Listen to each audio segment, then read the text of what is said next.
This group assembled has been writing furiously documents, which are distillations of other documents, which are distillations of other documents. Now that may seem foolish, but what we're doing is bringing together the results of tiny study groups in communities all over this continent, active in many other continents and countries,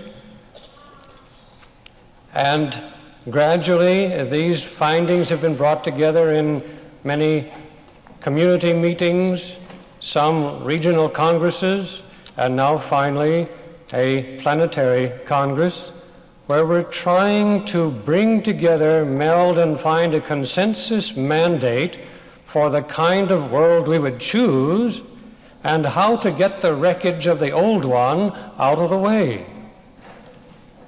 We're in the final throes of this process, and I left the remaining groaning consensus builders in another room, locked in for the night.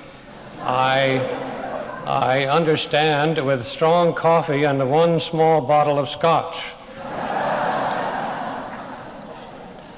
The results, we hope, will be something that will be useful. It will be useful because it will indicate to people that we don't have to have the world we have chosen by misdirection, indirection, apathy, and indifference, or greed, selfishness, and what else have you, but we can have a world we would like to have if we're willing to choose it. That means take the initiative. This is the Planetary Initiative for the world we choose.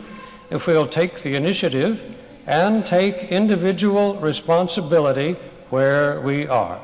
Now, in a nutshell, that's it. This is a major stage in a process that began a couple of years ago. From what I hear from people here, it's likely to continue.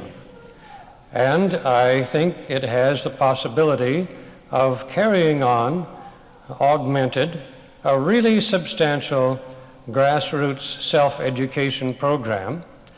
There's an end strategy in mind, of course, and that is that this will reflect an alerted, oriented, motivated populace, will reflect in policy making, in decision making, and eventually in what happens between nations in the world. And that might make a difference, if it happens in time, about some of the major crises the world faces. We've called that a mega crisis simply because it's very big.